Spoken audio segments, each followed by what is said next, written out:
بسم اللہ الرحمن الرحیم۔ آج رمضان المبارک کی 14ویں تاریخ ہے، اور آج ہم جس کبیرہ گناہ کے حوالے سے سنیں گے وہ ایک باطنی بیماری ہے، یعنی وہ دل کا ایک مرض ہے، اور اس کا نام ہے ریاکاری، یعنی دکھاوا کرنا۔ اب ریاکاری کی تعریف کیا ہے، اس کی ڈیفینیشن کیا ہے؟ سب سے پہلے اس کی تعریف سنتے ہیں۔ ریاکاری ہے کہ اللہ عز و جل کی رضا کے علاوہ کسی اور ارادے سے عبادت کرنا، یعنی عبادت کرنے سے اس کی نیت اللہ تعالیٰ کی رضا حاصل کرنا نہ ہو، بلکہ کسی غیر کا ارادہ ہو۔ گویا عبادت سے غرض یہ ہو کہ لوگ اس کی عبادت پر آگاہ ہوں، تاکہ وہ لوگوں سے مال بٹورے، یا لوگ اس کی تعریف کرے، یا اسے نیک آدمی سمجھیں، یا اس سے عزت وغیرہ دے۔ تو گویا کہ عبادت کرنے سے اللہ تعالیٰ کی رضا حاصل کرنا نہ ہو، بلکہ اس شخص کی نیت یہ ہو کہ لوگ اس کی عزت کریں، لوگ اس کو نیک سمجھیں، اور لوگوں سے اس کا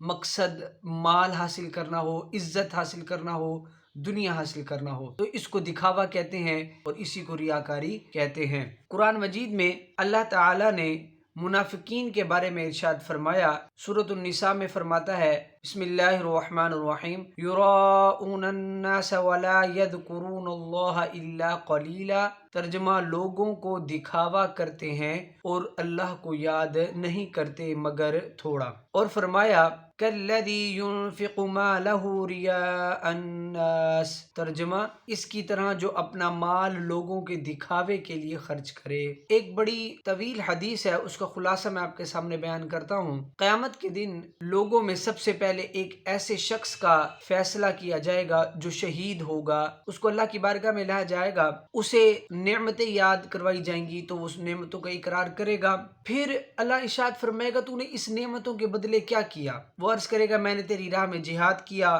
حتیٰ کہ مجھے شہید کر دیا گیا۔ اللہ ارشاد فرمائے گا، تو جھوٹا ہے، تو نے جہاد اس لیے کیا تاکہ تجھے بہادر کہا جائے، اور تجھے کہہ لیا گیا، اور اس کے بارے میں حکم ہوگا کہ اس کو چہرے کے بل گھسیٹ کر جہنم میں داخل کر دیا جائے۔ پھر ایک اور شخص اللہ کی بارگاہ میں لایا جائے گا، جس نے علم سیکھا ہوگا، جس نے قرآن پڑھا ہوگا، اسے لایا جائے گا، اور اسے اس کی نعمتیں یاد کروائی جائیں گی، تو وہ اقرار کرے گا۔ پھر پوچھا جائے گا کہ تو نے اس کے بدلے کیا کیا؟ تو وہ عرض کرے گا کہ میں نے علم سیکھا اور سکھایا اور تیری رضا کے لیے قرآن پڑھا۔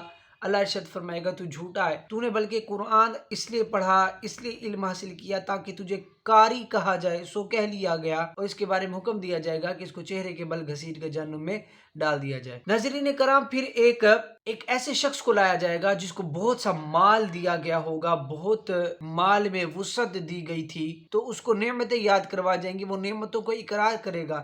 پھر اللہ فرمائے گا، تو نے اس نعمتوں کے بدلے کیا کیا؟ تو عرض کرے گا، میں نے ایسا کوئی موقع نہیں چھوڑا جس میں خرچ کرنا تجھے پسند ہو اور میں نے تیری رضا کے لیے خرچ نہ کیا ہو۔ اللہ ارشاد فرمائے گا، تو جھوٹا ہے، بلکہ تو نے کام یہ اس لیے کیا تاکہ تجھے سخی کہا جائے، سو تجھے کہہ لیا گیا، تو اس کے بارے میں بھی حکم ہوگا کہ اس کو چہرے کے بل گھسیٹ کر اس کو جہنم میں ڈال دیا جائے۔ تو آپ یہ دیکھیں، ایک مجاہد کو، ایک عالم کو، اور ایک سخی کو کیوں جہنم میں ڈالا جائے گا؟ کیونکہ اس کی نیت اللہ کی رضا حاصل کرنا نہ تھا، بلکہ سخی کی نیت یہ تھی کہ اس کو سخی کہا جائے، عالم کی نیت یہ تھی کہ اس کو بڑا قاری کہا جائے، اور مجاہد کی نیت یہ تھی کہ اس کو بہت بہادر کہا جائے۔ تو رضا جو ہے اللہ کی رضا کے علاوہ کچھ اور تھی، مقصد کچھ اور تھا، تو ان کو جہنم میں ڈال دیا جائے گا۔ اسی طرح ایک حدیث شریف ہے کہ تھوڑی سی ریاکاری بھی شرک ہے۔ اب ہمیں اپنے دل پر غور کرنا چاہیے کہ ہم جو عمل کر رہے ہیں، جو کام کر رہے ہیں، آخر اس کے پیچھے نیت کیا ہے؟ کیا اس کی نیت اللہ تعالیٰ کی رضا حاصل کرنا ہے، یا لوگوں کو یہ دکھانا ہے کہ میں یہ کام کرتا ہوں؟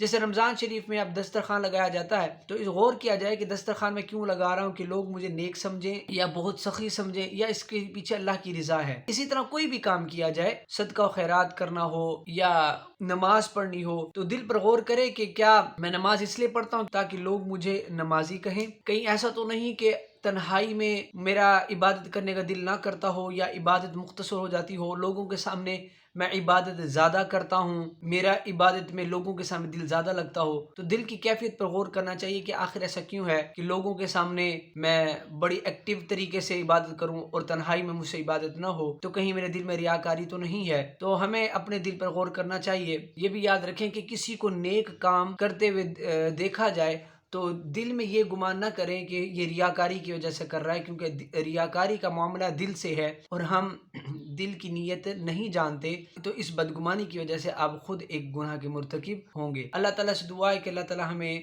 ریاکاری سے بچنے کی توفیق عطا فرمائے اور اللہ ہمیں ہر عمل میں اخلاص عطا فرمائے۔ آمین۔ جزاک اللہ۔